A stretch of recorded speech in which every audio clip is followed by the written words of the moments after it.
5, 4, 3, 2, 1, launch.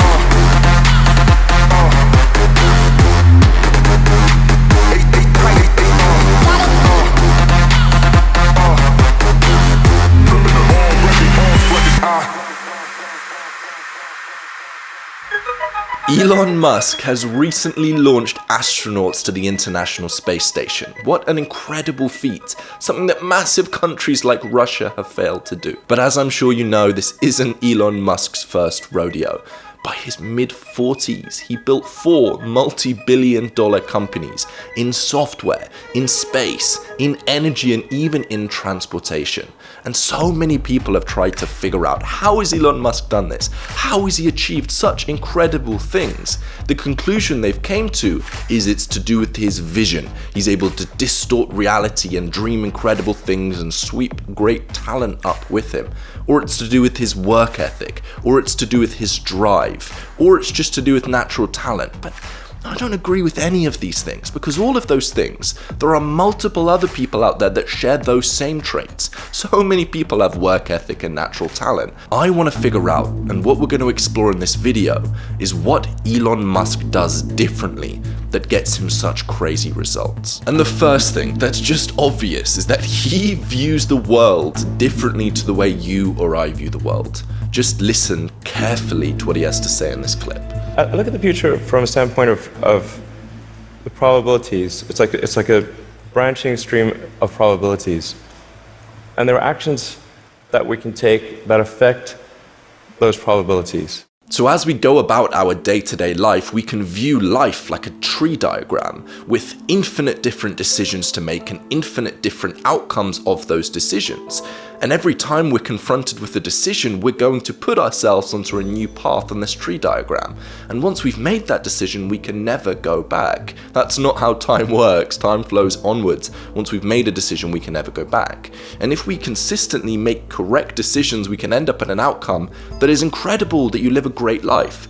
And if we consistently make the wrong decisions, we can end up as one of those infinite outcomes at an outcome that isn't so much of an incredible life. And we're going to dive much deeper into the way Elon Musk thinks and the mental models he has towards the end of the video. But he also does something. He acts in a way that goes against conventional wisdom as well. So conventional wisdom says that if you want to become great at something, you really want to make an impact on the world, you've got to go deep, very, very deep into a specific topic. We have the 10,000 hour rule that doesn't just state you need to spend 10,000 hours on something to master it. You've got to spend 10,000 hours of deliberate practice on a topic if you want to become great. That means 10,000 hours of literally consciously trying to improve yourself again and again and again. And we also have phrases like the jack of all trades and the master of none. The underlying assumption here is that if you spread yourself too thin, if you try and do lots of different things at once, you're never really going to become great at any of them. You won't give them the time needed to become great. But as you know, Elon Musk does the opposite of this. He's the modern day polymath. Musk has taken lessons from engineering and physics and artificial intelligence and space and energy and even the transportation world. He has a broad range of knowledge, and he takes that and goes deep in a specific field. And there are 3 reasons for this. First of all, if you become good at 2 different skills, where those 2 skills overlap, you're going to become an expert at it, because there are far less people that have those 2 skills. Scott Adams wrote one of the most popular comic strips in the world, and he wasn't the best artist, and he wasn't the best comedian, but when you combine the 2, great things happen.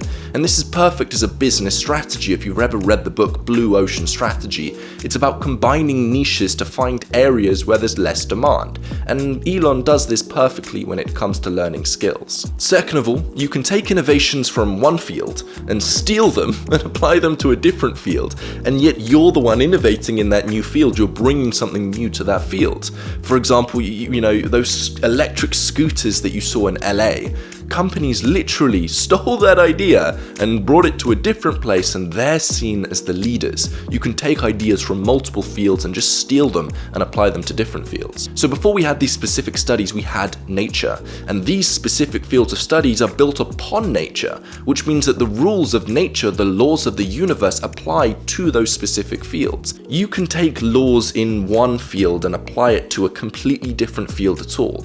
Notice how earlier I talked about the blue ocean strategy technology, a business concept, and I applied it to learning a personal development concept. When you go deep into one topic, you'll understand that that topic is very, very similar to lots of different other topics. And how can you actually apply this and benefit from it in your day-to-day life, improve your decision making, improve your thinking? Well, imagine you've got a maze and you're trying to create an artificial intelligence to solve this maze. First of all, you set the parameter, you set the goal of the artificial intelligence to simply make progress towards the other end of the maze. All that artificial intelligence has got to do is move forwards and move towards the direction of the goal. Very quickly, what you're going to find is that it's going to hit a dead end, and because it's solely trying to get closer, it's not going to make any progress. If you change and you tell the artificial intelligence to explore new areas, to explore curiosity, that is the best way to solve the maze, because it's going to explore if there's a dead end, it's going to go out. It's going to explore multiple different areas, and eventually it's going to get towards the dead end. So the key word here is curiosity. If we're constantly trying to progress towards our goal in a linear fashion, we're going to hit roadblocks and we won't know how to overcome them. We're going to get drained and we're going to get bored and we won't know how to overcome them. If we apply curiosity to our day-to-day life, we're going to explore new, novel fields, we're going to be motivated, we're going to be excited to learn, and we can take those lessons and apply them to getting over the initial problem as we're trying to get towards our goals. And I kind of think that this is what Elon Musk's doing. He's just picking areas that he finds fascinating, things that are exciting to him, things that if he could make them happen, he would be excited for the future. He's just picking things that he enjoys, and that's letting him skill up in a way that most people can't. He's taking the things he learns in one field and he's applying it to all other fields that he's in. Elon Musk's brother said that Elon would read 2 books every single day, from science fiction to philosophy to history to entrepreneurship to self-help to biographies of entrepreneurs and historians. He would just read at a broad variety of things, and he would just take skills from multiple different disciplines. His curiosity exposed him to ideas that most people don't even dream about learning, just from multiple different fields. And he's doing this all the while knowing that the human brain is simply a system, and all of these inputs that he's receiving, all of these incredible concepts that he's coming across, is going to get into his brain, and as we know, good inputs equals good outputs. Tim Urban actually viewed Elon Musk, and he figured out that Elon Musk actually views his own brain as an operating machine, and Elon Musk's constantly trying to beta test different things and improve system upgrades and updates to the machine. We can change the software that we're having, we can take inputs in, we can test different things, we can provide updates for ourselves. And we can also upgrade and update the software that we have in our mind by thinking more like a scientist, a physicist, and breaking things down to its core constituent parts. Just listen to what Elon has to say. I do think there's a good framework for thinking is physics, the sort of first principles reasoning. What I mean by that is boil things down to their fundamental truths and reason up from there, as opposed to reasoning by analogy. Through most of our life, we get through life by reasoning by analogy, which essentially means kind of copying what other people do with slight variations. And you have to do that, otherwise it's mentally, you wouldn't be able to get through the day. But when you want to do something new, you have to apply the physics approach. Physics is really sort of figured out how to discover new things that are counterintuitive, like quantum mechanics. It's really counterintuitive. And here's an example. Somebody could say, in fact people do, that battery packs are really expensive and that's just the way they'll always be, because that's the way they've been in the past. You're like, well, no, that's pretty dumb, because if you applied that reasoning to anything new, then you wouldn't be able to ever get to that new thing. Right. And for batteries, they would say, oh, it's going to cost $600 per kilowatt hour. So first principles would be to say, okay, what are the material constituents of the batteries? Mm-hmm. What is the spot market value of the material constituents? So you can say, okay, it's got cobalt, nickel, aluminum, carbon, and some polymers for separation, and a steel can. So break that down on a material basis and say, okay, what if we bought that in the London Metal Exchange, what would each of those things cost? Like, oh, geez, it's like $80 per kilowatt hour. Mm-hmm.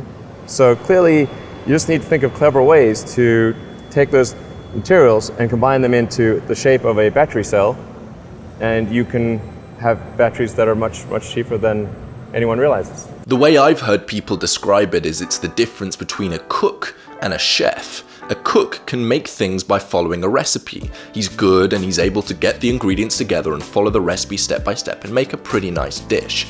But what a chef can do is he can get rid of the recipe because he understands how the ingredients work. He understands how they complement each other, the flavors, how that ingredient mixes with other flavors. And he's able to create new recipes because he understands food and he understands the ingredients at a deep first principles level. So the chef is actually able to make new recipes where the cook is only able to follow recipes. Reasoning by analogy is just copying what other people do, doing things because, oh, that's what that person did. Whereas reasoning by first principles is breaking things down so that you're not making any assumptions and building up from there so that you can make the correct decisions and make the correct decisions in the decision pathway that we talked about previously. And on top of this, once you've broken things down to their fundamental parts, you're able to make links to multiple different areas far more easily.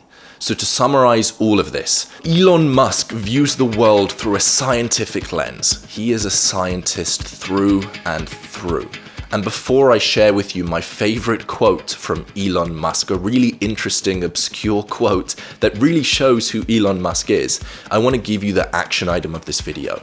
So in the description, there's going to be a link to a worksheet so that you can actually go and apply this first principles method to your life straight away. Break down a problem you're having and solve it step by step by going into the description and clicking the link and actually applying these concepts that you're learning. And also, let the algorithm know you want to see more videos like this if you enjoyed it by liking the video and clicking subscribe. That way you're going to get more positive videos on your homepage. Finally, here is the quote from Elon Musk. And if you've enjoyed this video, I also think you're going to enjoy this video that's on the screen right now. So go ahead and click it, and I'll see you guys in the next video.